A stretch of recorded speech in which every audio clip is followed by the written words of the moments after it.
everyone, I am Tacet, and today I'm going to be going over the 2.01 update that is going to be coming probably in a couple days. There hasn't been an official date for it, but the preview for it is now out. Fortunately, there is no video, but I shall explain everything that is out for it right now. Right here, we have the Explore option. This is essentially an option where you can start farming trait stones from specific kingdoms. In order to unlock it for a kingdom, you will need to first complete that kingdom's quest line, and once you do, you will be able to farm it in a random fight. It'll be a random battle, as it says here, from this kingdom that will use basically, I assume, random troops from within that kingdom, and then you'll fight for the bonus of extra trait stones that are from the kingdom. So, for example, Broken Spire is, of course, brown and blue, but there is a 2 times chance for runics and a 3 times chance for the arcane and the celestial trait stone from that kingdom. Well, all the celestial trait stones are the same, but all the arcanes are different. So it'll be a really easy or easier method to start actually farming trait stones, because there currently isn't really a direct method in the game right now for farming trait stones. So this is basically the first of its kind that is focused directly just on being able to farm trait stones. You won't be able to farm everything at first. You'll need to have at least Broken Spire, Adana, and Zolkari finished in order to be able to farm every trait stone color for the basic types like that. And then, of course, you'll need every single kingdom finished if you want to target out every single arcane trait stone in the game, since almost every single kingdom has a different arcane trait stone due to there being about like 20 something of them. Another thing that is being added in this 2.01 patch is dual troop types. Is this thing like Bone Dragon, as it says here, it's going to be both undead and a dragon starting in this upcoming patch. And there are a bunch of other troops that are also going to have dual classifications. For example, the Goblin Rocket will most likely still be a construct, but will also be a goblin. And on that note, the Marauders are being do away with, as they add a bunch of other troop types. These include mechs, Rakasha, which are like those lion-like looking things from Pride Lands and a few other places. The Wargear, which is kind of like the wolf-looking ones. Centaurs, Terros, Orc, Goblins, as I already mentioned. Naga, Rogue, Mystic, Strix, and Merfolk. And they've just completely removed the Marauder classes. They're all going to be focused into different ones. And most wild folks have also changed to other classes. So, because both of them were starting to get a lot of them. And now, since the double troop types, they have to rebalance the game.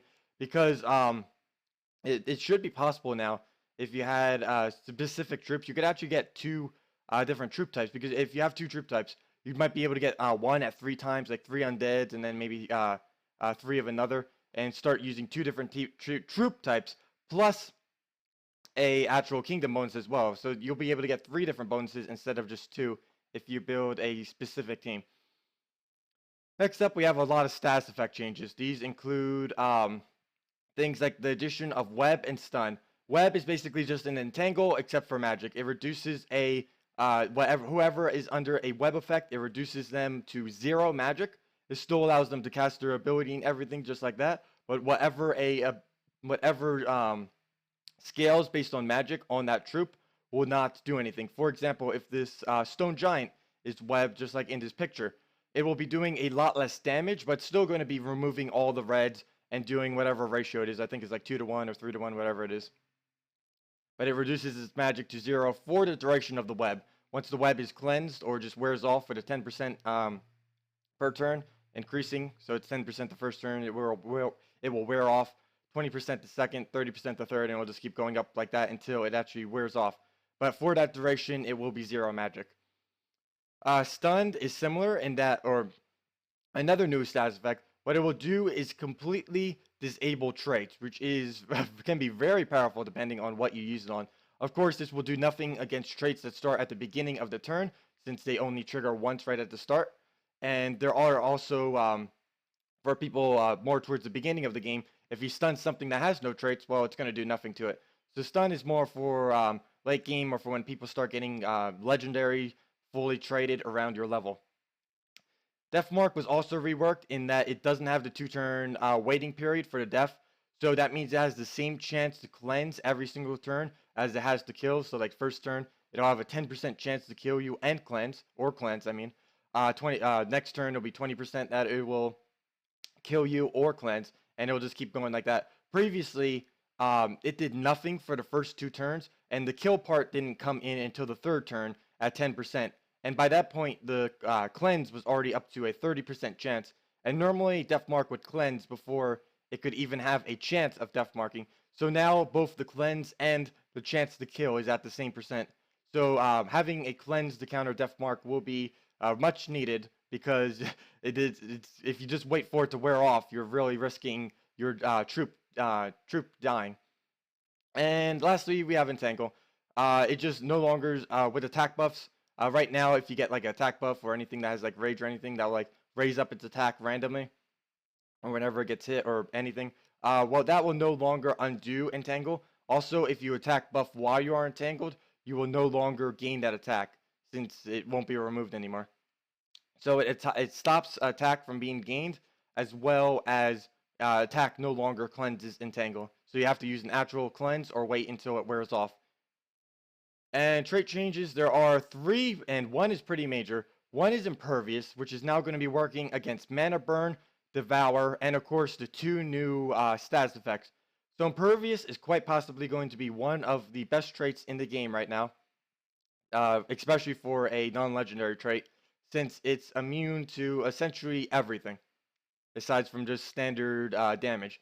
And on that note, since it's also going to be working on Mana Burn and Devour, there's also going to be single traits just for stopping Devour and on stopping Mana Burn. Of course, the main 2 of these are targeted at is for Maul and Mab, who are both wrecking havoc at the top of anyone who's like over level 300 have probably seen these teams like as half their teams. It's not as big a deal early on because most people don't have either of these true troops, but they start to really dominate the late game. So they did have to make these changes so that they are a little bit more maintained. They aren't getting any actual direct nerfing though. Just these status effects are now going to be countering them. And we have a Zolkari rework. This is mostly just going to be changing whatever troops there are and have be able to make sure they are actually functional. I believe there's also an event that might be coming for them soon, so that will be working on that too. And if we move on here, we have a mini game button section. Of course, they aren't adding any mini games since it's just a preliminary patch. It might be a couple updates before that, but obviously they are planning on adding more in the future. I didn't know, I talked to them in the past, and they wanted to basically add one to every single mini game, which they kind of did now. I mean, every single kingdom, which they kind of have done with the Explore option. But they do intend to add a lot more mini games in the future. Currently, we just have these 2, but there is now a mini games tab for when they add additional ones later on. And there will be a new class as well. This will be for Mist of Scales, and it will might be an alternative for the Warlord class. Of course, Warlord class is the first class that everyone gets at the beginning of the game. Well, this one is also red, probably red-blue, given the color of the kingdom, but we can't see that from this preview. And of course, that means a new legendary trait on this class that you might be able to use. New stats is probably really high in attack. And of course, a new weapon, which we have no clue what it does until the patch actually comes out. Additionally, they made a little sign here as for the new kingdom that's going to be coming. It's not coming in this direct patch, but it will be coming before 2.1. And we'll just have to keep an eye on that and see how, and just wait for that. It'll probably be in a couple weeks.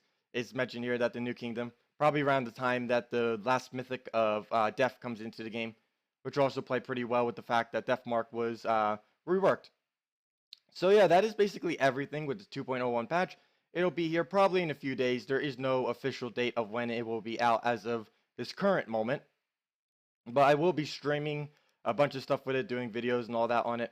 And yeah, that's pretty much it. Also, whenever after the maintenance for when this patch does occur, I will be, of course, like I mentioned, streaming and everything at twitch.tv/Tacet if you guys want to come.